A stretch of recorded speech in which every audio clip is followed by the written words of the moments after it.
God bless you, Sidi. So removing the, what did you say again? Physical impurities. And we're going to discuss what that. And now this is what may look the same or mean the same. Right? What may look apparently like ritual impurity or physical impurity and may associate and come to mean the same. And sunnah ghusl, for example, the second washing and the third washing in the wudu, all these things is purification. Even though the second and the third is not necessarily lifting or removing the hadath or the najasa. And the concept of this is a very Quranic concept that Allah subhanahu wa ta'ala tells us, Inna Allaha yuhibbu tawabin wa yuhibbu al-mutatahhirin. That Allah subhanahu wa ta'ala loves those who are oft repenting, always standing back to Allah subhanahu wa ta'ala, sighatul mubalagha. And He loves those who are oft purifying themselves, often, right? Not only one time, not only two times, but always when you fall into the state of hadath. And I'm using hadath for purposely, right? So hadath means ritual impurity, and najasa means physical impurity. Great. So, because it's just easy, physical and right, to use najasa and hadath. Okay? Inna Allaha yuhibbu tawwabin. Right. And our beloved Prophet sallallahu alaihi wasallam says, "At-tuhuru shatrul iman," that purification is half of our religion, because everything that we engage in, there's some sort of purification, right? Wudu, washing in the restroom, taking a bath, right? And all these things. So this is the prerequisite for a lot of our ibadahs to be accepted. So we have to really pay a close. Everyone is with me, right? Okay. So we say hadath is physical impurity, right? Okay. It's ritual impurity. Good. Paying attention. And then we have something called khabath. What is khabath? Always in fiqh, you open the books of fiqh, you see, okay, hadath, there's najas. What is what? What is khabath? Yeah, Aisha, what is khabath? You don't know? Okay. That's an excellent answer. Imam Malik said, I don't know is half of what? Half of knowledge. Great. Khabath. Yeah. I don't know. MashaAllah. That's a very correct answer. Allahumma barik. Khabath is material impurity. And I'm going to discuss material impurity. What does that mean, right? Something that befalls. And then we have najasa. And najasa we said is what? Something physical, or it's filth. Something which is physical. Okay. Everyone is with me. Now let's go. Yes. I'm sorry to cut you off. Yeah. I thought wasakh in Arabic was dirty. Is the just different from wasakh? So all those are interchangeable words, right? Khabath, wasakh, all these are, you can interchange it. But in terms of, each science has its own language, so to say, right? So, and in fiqh, they'll use maybe khabath over wasakh, right? Okay, hadath. Hadath is in different category. And I gave you the first answer. Hadath or ritual impurity can be something which is major. Akbar, that we say, right? What is another hadath that you guys think?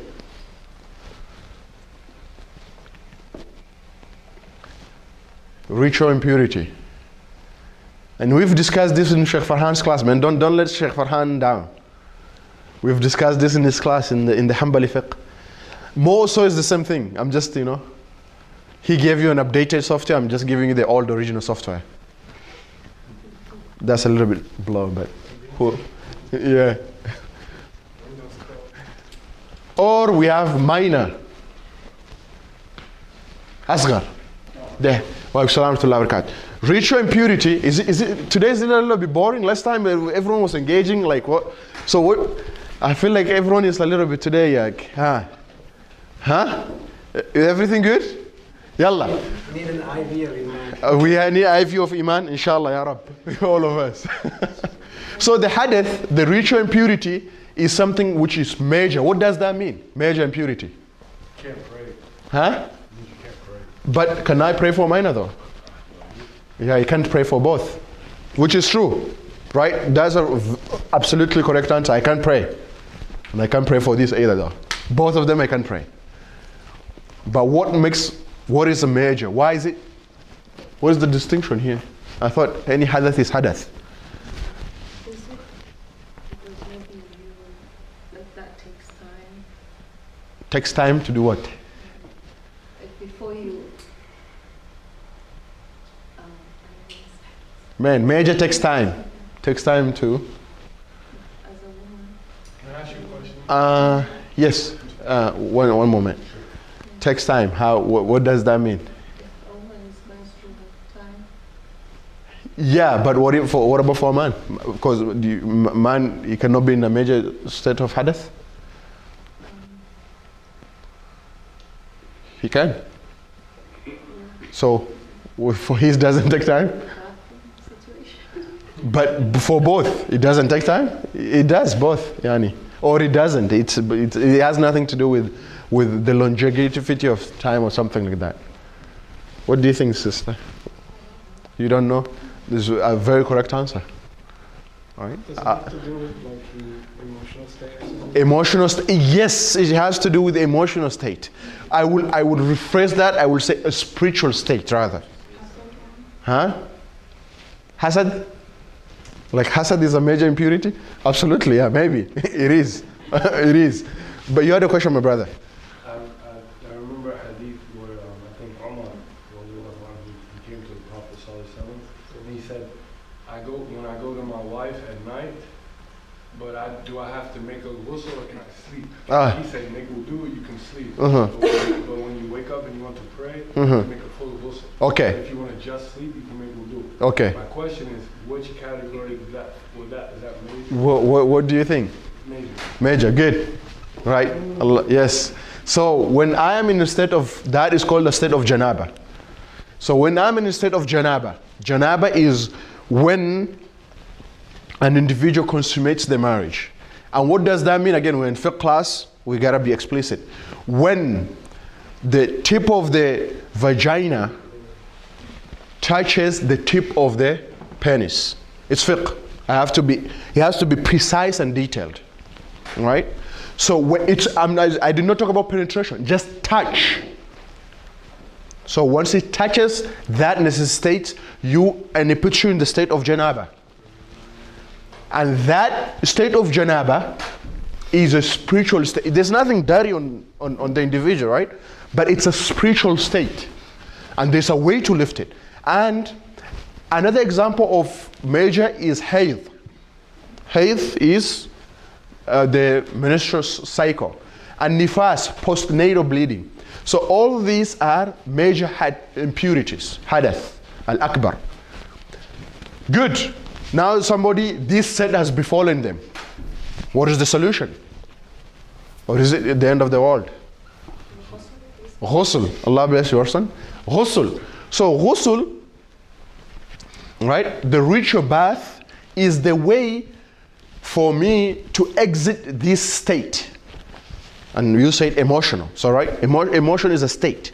So right? So for me to exit this state of janaba or hayd or nifas, I have to go and perform ghusl. And we're going to in detail talk about how do I take ghusl and what constitutes that. Minor impurities. What do you guys think about minor impurities? Again, Sheikh Farhan is here listening and seeing people who are paying attention in his class. That's why he came. Passing gas. Allahumma barik. Passing gas. Once you pass gas, now you're in the state of minor. All right? Asghar. What else? Huh?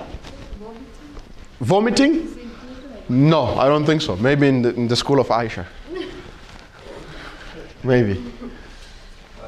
Touching your spouse. In the school of Aisha again. Yeah, in the Shafi'i school, yes. So touching your spouse. Touching your spouse. And subhanallah. Kashf. Right? So passing us, urinating, right? And touching the opposite gender. Okay? And I added that purposely. Touching the opposite gender. Intentionally, unintentionally. Willingly, unwillingly. Touching the opposite gender. Again, before I started the class, I wanted to give a disclaimer. This is Shafi'i Fiqh, right? This is Shafi'i Fiqh. This was a disclaimer that I was supposed to give. And in Shafi'i Fiqh, there is a lot of rulings that people might be following other opinions. And even in the school, there's other variant opinions. But we'll try to just give a general conception.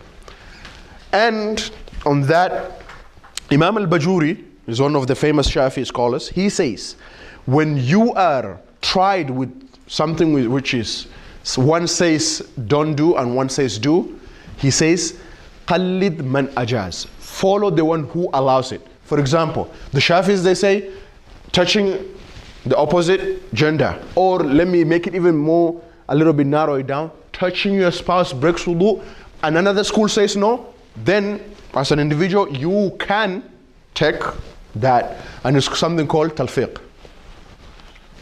Okay? Huh? Something called what? Talfiq. Talfiq is taken from some other source, yeah. Can I clarify? I just want to clarify. So Imam al-Bajuri was saying that he's speaking about the layman, that if the layman has to choose between two opinions, you pick the one that allows it? So he is in a does he talk about the layman? I don't know. Okay. I don't know. But what is the layman's madhab anyways? The layman's madhab is the madhab of the sheikh or the individual. For example, what is our madhab here? At this specific moment is the Shafi'i school. But as an institution, what is the madhab? The madhab is the madhab of the figure. Hanbali, or Shafi'i, or Hanafi. If you go to a Hanafi masjid, so at that moment, when I'm going to ask the mufti, whatever the mufti gives me, that's my madhab. This madhab and this thing is just a formality for studies and those people who facilitate our connection to Allah subhanahu wa ta'ala. It should not be something like, oh yeah, I'm only a Shafi'i and I don't want to listen to anyone else. Other than Hanbalis, of course, but, right?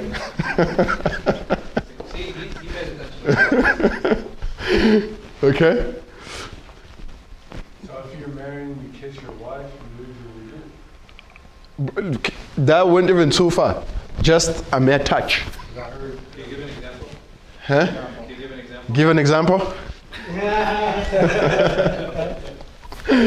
So, what is the way for me to come out of that? Is I go into the state of ghusl. Huh? Who caught that? Allah bless them, yes. In the state of wudu. People are nodding heads again. So, any questions so far here? Yes. So, just want to talk about touching your wife, holding her hand. Again, we're going to talk that in the section of wudu, but intentional, unintentional. For example, Your own wife? Dang, that's crazy. there's some people who follow that opinion, so it's a Shafi'i school thing, by the way. Okay, there's other opinions. Other opinions, inshallah, we'll discuss that out when we're discussing comparative fiqh. Right? But in terms of the Shafi'i itself, and we're going to discuss that inshallah when we come to the nawaqid of wudu, the things that breaks wudu, it's going to get a little bit spicy. Yeah. Khabath. What is khabath? Does that come from the same word we use in the bath and you say, Bismillahi Allahumma inni a'udhu bika min al-khaba'ith Min al-khubthi wal-khaba'ith. Good. Min al-khubthi wal-khaba'ith. Yes, it comes from there. What is that? What is khabath? feces, Urine, feces, blood, blood. blood. Okay, why do you think it's khabath and not najasa? Why is it not filth and material impurity? Why is it not material impurity? Yeah, so what is so whatever you mention to me, somebody else is going to come and say, okay, urine, feces, all these things are filth. They are najasa, right? Or anyone disagrees? Mia, do you disagree? Najasa spiritual impurity? Physical. Physical? Yes, filth. Anything filthy. No, usually by material impurity. So that's what I'm trying to figure out. We again in the Shafi'i class here, we're all exploring together. I'm just facilitating the discussion, but this is a class of all of us are exploring this journey together. So it's not like, we're all exploring. What do you think? Physical being like skin contact and material being like an item. I like where you're going with that. Can you take it further? So it's in skin contact, something on my skin? Yeah. Good. Or my clothes, okay, I like that, okay. What about when like the ground. Or the ground. when a man stands up to use the restroom and It splashes back, yes, oh great, ahsant. So what khabath is the najasa that is found, Mia said, on the body, right? For example, a bat pooped on me. So the poop of the bat is what? Najasa. If it falls on me, this is khabath. I have to remove it. Right? It's not like the poop itself is najasa. Najasa. So this is the najasa that has attached on the body, on the cloth, and the place of worship. So I have to remove those najasa, or I have to remove that khabath. So in some books they use it interchangeably. That's why I brought it, right? So I've been using, like for the class, I've been using several books. So some books will say khabath, some books will say remove the najasa and all these things. So I just thought it would be something beneficial for all of us to have a little bit of ma'luma. And must be removed before you engage in the, right? Specifically prayer. So when I'm praying and I see a khabath or a najasa that is physically on the body, on the cloth, on the place that I am praying, I have to get rid of it. Shaima. So whenever it comes on the body, obviously you can do it again, right? I will come back to that. So question, do I have to make wudu if these things come to this, specifically to my body? Because the clothes, okay, or even to my clothes. If a najasa befalls me, boom, bad poop on me, or make it worse on my skin, You wash it off. do I have to make wudu? If it's on your skin, you have to make wudu. Okay. Clothes, you change it. Okay, if it's on your clothes, you change them. If it's on your skin, you have to make wudu. A differing opinion? I think we're this democracy, so we have to. Follow on, because I heard, I know I think it's saying that it could be wrong, that when a woman is on her menstrual cycle and she's wearing those clothes, she has to change. She can't wear those clothes if she's already completed that and she's able to pray again. Does that make sense? Yeah, I mean, if she touched anything, honestly, any piece of material, clothing, something she's going to pray on, and she's on her menstrual cycle. Okay. Does she have to wash that? But is the cloth itself, did it come in contact with any najasa or any, specifically blood? Did it? No, it's okay. But out of, again, we always, Muslims, we want to do ihsan. We want to present ourselves better. Then I say, okay, I will do, but it's not something that Sharia that requires me to change it. If you know what I'm saying. So Mia said that if this befalls my body or the cloth, I just remove it. But if it befalls my body, I need to make wudu. What do you guys think? Yes, brother. I mean, it's like a mother changing a diaper and then, wash your hands off, or najasas, and you have to. So you think you just wash it, not necessarily I wudu? mean, logically. Yeah, logic is gonna come logic, but yeah. I'm just giving my opinion. Okay. Logic. Maybe we will take your opinion. We like it. So we like it. 1, 2, and it's consistent with the fiqh, right? So right. So when the najasa comes to the wudu, it does not break with the wudu, and I don't have to renew the wudu. I just have to wash it away. Everyone with me? I'm going a little bit slow, but you know. What time is it, by the way? 6:45. 6:45. We have good time, and we have it up to until 8. Up to 7:50. 7:50 we go to the other hadith class. 10 minutes for preparation. Okay. What is the difference between material and physical?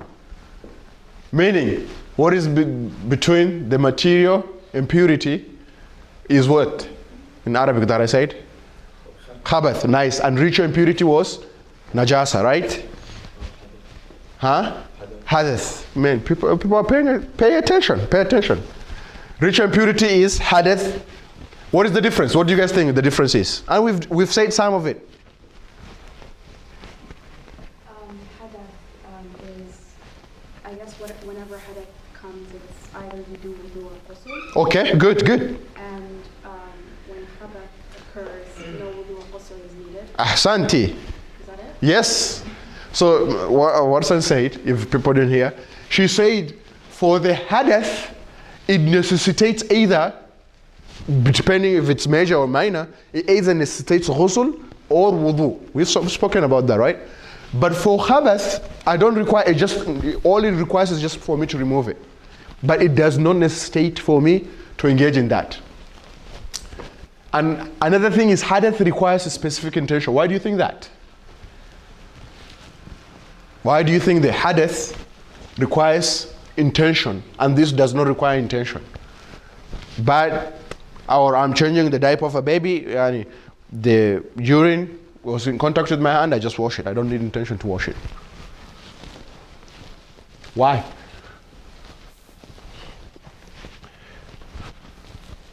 Any guesses? One is a spiritual state. Right? This affects, both of them affects my ibadah, but the other one is a spiritual state. So I need an intention to exit me out of that state. Right? And that's why we're going to discuss, it's wajib or it's fard for the Shafi'is to have intention when they're making wudu. Right? And we're going to discuss that inshallah later on. And then no wudu or no all those stuff. Okay, good. Najasa is filth. Literally, anything that is repulsive and disgusting. That includes sperm, and I chose this for a purpose. Sperm, saliva, and mucus. Saliva is pure in and of itself, right? And sperm is pure, tahir. And mucus is pure. But to us, these are all things are disgusting, right? Especially these two. Disgusting. But is that considered najasa? Is that what when we say fiqh, is that what we're talking about? No. Anything repulsive that prevents one from performing ibadah, i.e. prayer. Right? Of course, prayer is very meticulous. Prayer is something which is meticulous. Because I can recite the Quran, it's better for me to recite wudu. But right? But prayer in and of itself. So I have to if I have a najasa, for example, the thing I have to remember what we said, we have to remove it. Right? Whatever that process entails. Washing it off or not. But I have to remove it. So that is what we're talking about. What are some of the? And najasa can be what? Major, minor, and the Shafis have a caveat, and medium. Something called mughallada, mukhaffafa, and mutawassita. Right? So this in the books of fiqh you say, oh, najasa mughallada. This is the major. And then the minor. What do you guys think? What is a major, what is minor, and what is medium? Let's explore that. Major najasa, what do you guys think? Major najasa. Huge. Very big. Something major najasa. Requires ghusl? I disagree. But that's a good answer. I just disagree with it. Huh? Are you asking for example? No. Major najasa. Why is it major? Oh, okay, before that. What are some of the major najasa? My sister, last time you said no, but yeah, I don't know, but a little bit. Now it's something a little bit different. Menstruation? Major, I don't think so. I don't think it's a major filth. Or I'll just, right, instead of najasa, I'll just say filth. I don't think it's a filth. No, yeah, in that sense. Major? Vomit? Good try, man. Good try. Bleeding blood? Good try.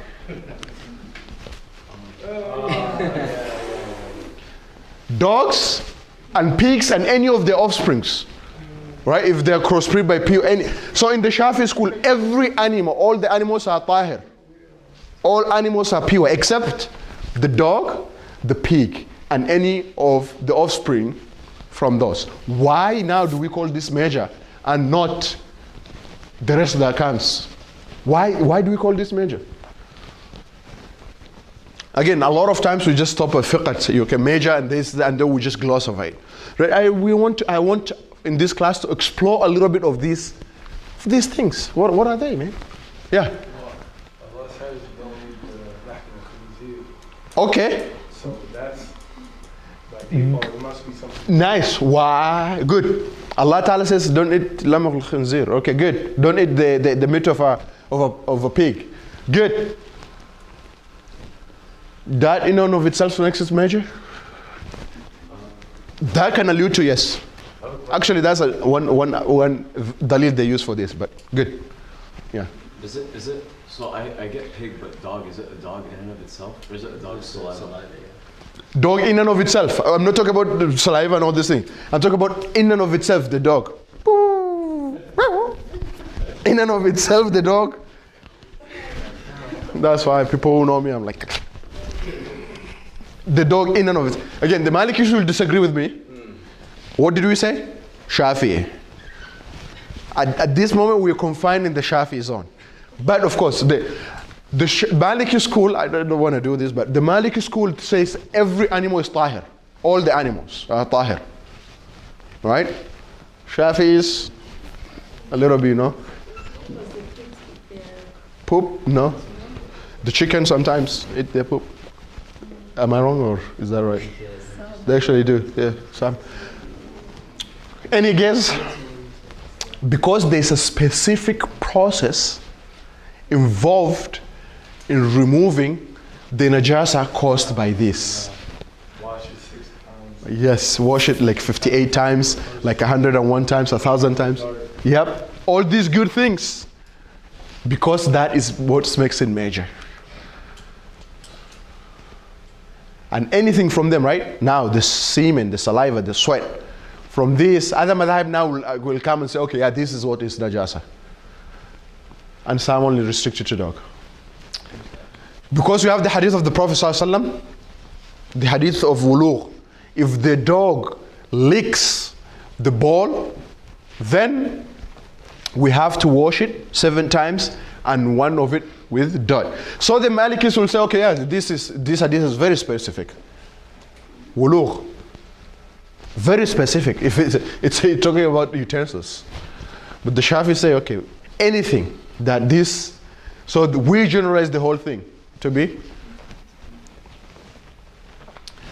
And because Allah subhanahu wa ta'ala even in the Quran, He calls the pig rich, right? Rich. So that's why it's a major. Now we know why it's a major, because there's a specific process involved in washing it.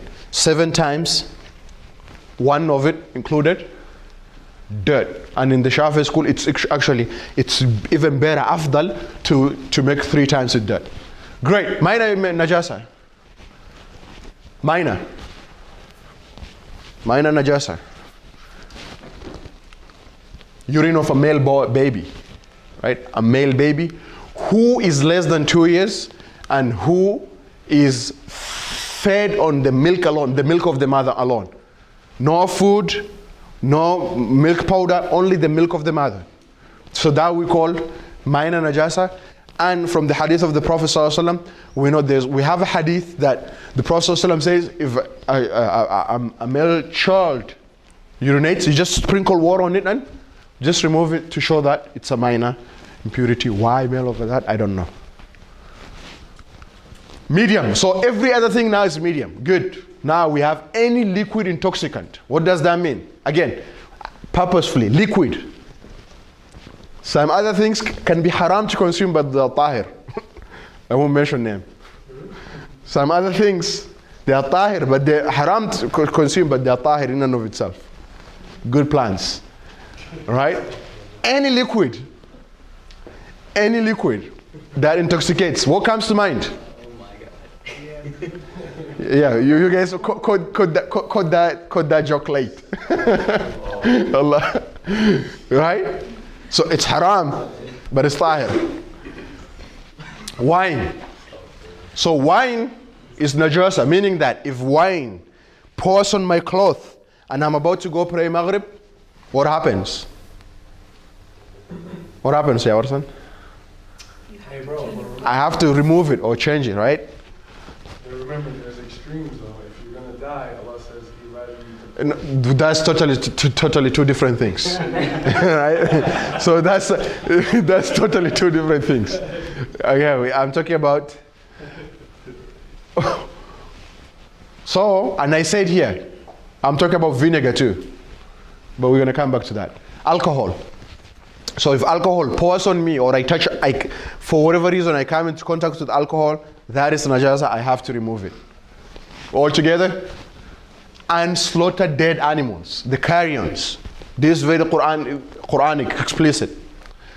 Okay, except the fish and the locust. Why? We have the hadith of the Prophet ﷺ that he talks about that the fish and the locust in itself, they are not najasa when they are dead, right? Or hunted animals, right? Or the hunted animal is dead, of course. I used a bow, an arrow to kill it. So when I get it, that's already, I do not slaughter it, but that is not najasa. Can you say that again? You said it's not The animal that I hunt. So the deer that I hunt with my bow, that deer, it's, even though I did not slaughter it before it died, that is not najasa. There's rules involved hunting and all these things. We're going to discuss them if Allah Ta'ala gives us time. But even that, or the animal hunted with a dog. So the Malikis are going to come, oh yeah, no, that's not najasa. But let's run away from those guys, okay? The hair of any unslaughtered dead animal. Meaning, any hair from unslaughtered dead animal. Meaning, any carrions I see on the way, its hair is najasa. Right? Its hair is najasa. Again, in fiqh we have something called mafuun an. If something is really small, it's excusable. I'm not talking about that. I'm talking about its essence. And animals that may not be eaten, like cat, and I use that, and mule. I use that cat purposely. The hair of a cat is najasa in the Shafi'i school.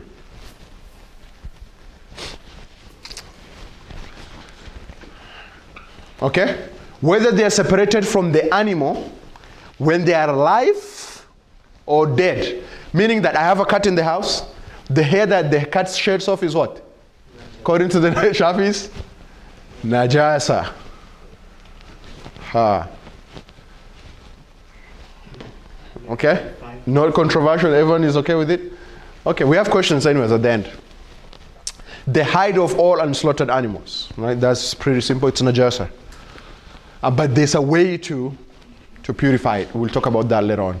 The meat of a dead animal, that's given, and any dead animal that we do not slaughter it through the means of, let's say, the hunting and stuff like that, so that is najasa, it's meat and everything.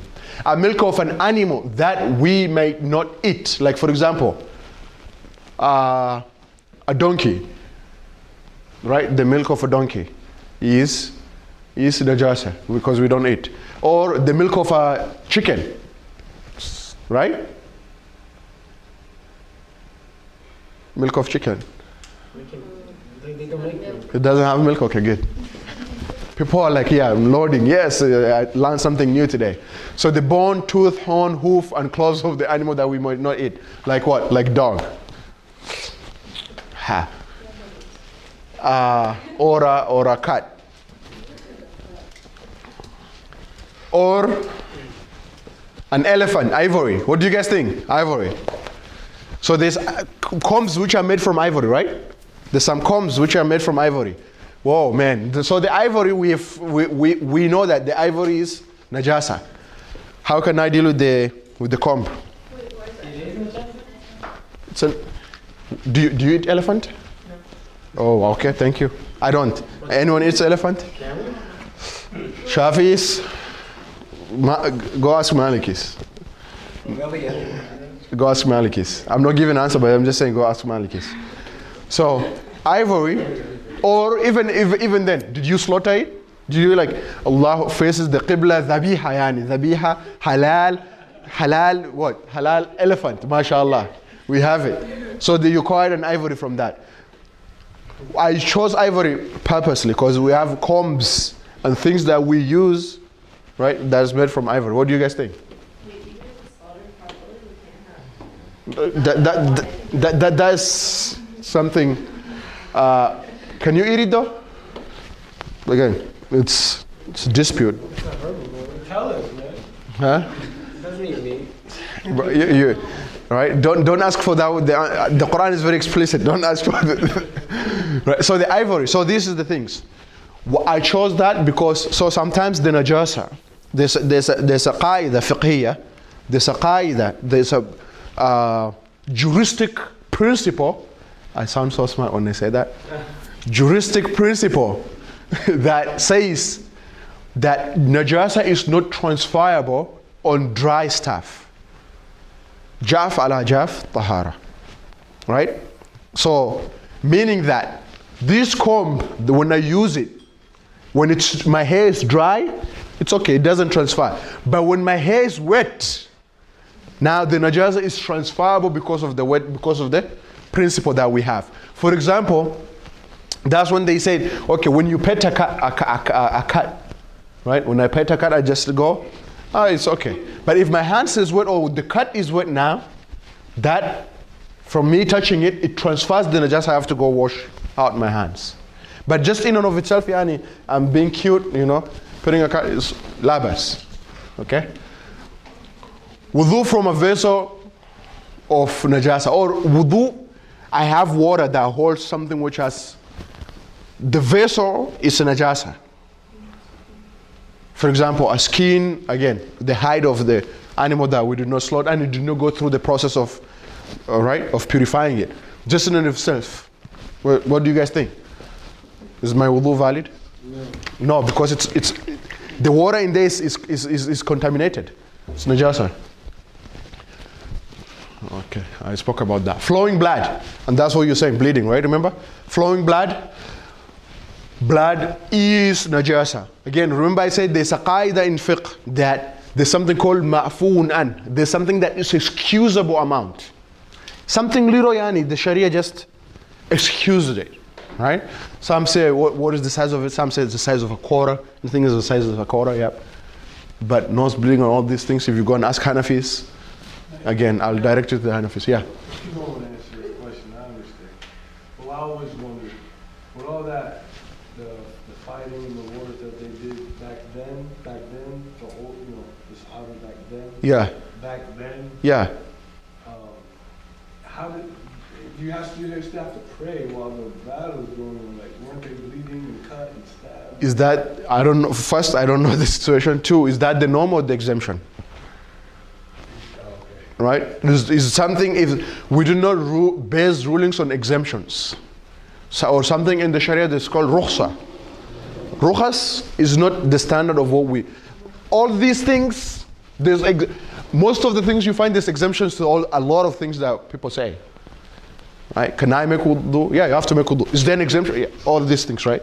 But exemption is not the standard rule. Pass, yani, right, is filth. So what if now, for example, sometimes you have a wound that, you know, it brings about like a liquid. Is that liquid, it's not pus for sure, but is that liquid in and of itself najasa? It's disgusting, again. It's disgusting, but is it najasa now? What do you guys think? Huh? It is not if the smell is not, it doesn't smell bad, or the color of that, usually it's a very clear liquid, right? If the color changes, then it's najasa, and if it smells really bad, Allah protect us, it's najasa. But if not, it's okay, it's pure. Disgusting, but pure. And everyone following me, by the way? I know it's boring, but inshallah, yani, through this we get closer to Allah subhanahu wa ta'ala. Just keep that in mind. And I'm not the best of the teachers. Any discharge that comes out of the private parts, any discharge. Are there exemptions? Of course there are. What do you guys think of sperm, money? Sperm. Is it pure? No. Yes. Just for Why? Because Allah said, isn't the proof they use that Allah created us from that nutfah? So Of course. How can we say Allah created us from something filthy? Najasa, yeah. So if the asal is najasa, then there isn't, yeah, right? And then they talk about the takrim of the son of Adam, the ennoblement of the son of Adam. So they say, the Shafi'i will say, like, sperm is not a najasa. What about madhi? What is madhi? Pre-seminal fluid. Right? Pre-seminal fluid, meaning that comes out of lust. So that is impure. That is najasa. Have to wash it away. Again, it breaks this specifically breaks wudu. Now this part, but we're going to talk about what things that breaks wudu. But madhi, right, is najasa, and we have something called wadi. What is wadi? So wadi is actually a fluid that once somebody pees, they urinate, and they finish, there's a fluid that comes out. That's what is called wadi, and that wadi is impure. So meaning that it has to be washed away. Okay? Vomit. Vomit is najasa. Okay, what about if I am sleeping? Sometimes, you know, when you eat late at night and you eat something greasy, food comes, right? It's, again, najasa, man. Filthy in its original, in its literal meaning. It's disgusting. But is that considered najasa? Stomach secretion that comes out of sleeping, right? That's najasa. I have another question now. If some people, when they sleep, they, what is it called? Drool. So the drool, what do you guys think? Is it najasa? No. Huh? No?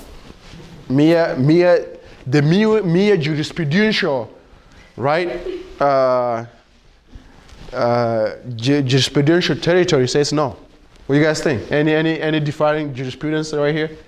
Any jurist disagrees? In and of itself, no. Right? So far as he has no smell and he has no change of color. And most of the time that thing doesn't smell nice. But if he has no smell and there's no change to its natural color, then it's pure. But other than that, you know, it smells disgusting. It's what? It's najasa, you just have to scrape it. This will take hukum like the thing like the sperm. If there's a sperm that is on the cloth, we have the hadith of Sayyidah Aisha, right? She used to scrape it out. Okay, great. Can najasa turn pure? All these things we talked about, yeah, najasa, this thing. And what I'm targeting here specifically now, the things like the skins, because we have a lot of leather wallets, right? We have a lot of leather bags, mashallah, Allah bless us. Oh, leather. Again, we spoke about some of the unslaughtered animals is najasa. So is there a way for me, like, or am I just carrying najasa when I have my wallet here? Allahu Akbar. Big filthy najasa in my pocket, man. Whew. Or there's some jackets, the antique good jackets. I'm covered with entire najasa. Whew. Question for you guys, jurisprudence, the lawyers right here. Can najasa turn pure? What do you guys think? Yeah, Affandam, you are too silent today. Can najasa turn pure? Okay. If it's dry? Whew. Woo, man, my guy just took my qaida and just went with it in the wajh that I did not expect. Jeez, dry on dry. But we talk about the transferability though, not the transferability of najasa. We're not talking about, now we talk about that najasa, can it be pure? A good example, the leather. The leather, we have a skin of a cow, that was unslaughtered anyways, but for example. Can that be pure? Yeah, Warsan, and this is, you're not on the books yet, so that's why I'm looking at you. Ikram, yes, Ikram. Right, Ikram. Paying attention. For example, like blood, for example, it's impure, and then when it's in a specific amount of water, then it becomes, the water itself is pure. Also balsamic vinegar or something like that. It's essentially derived from wine. From wine. A'udhu billah, man. I knew there was something I knew. When you, that too much vinegar, I knew there was something. Go ahead.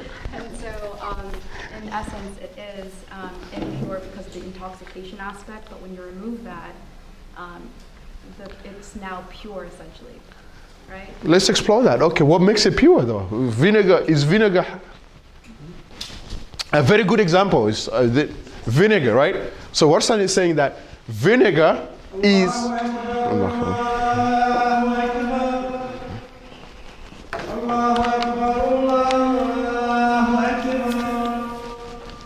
أشهد أن لا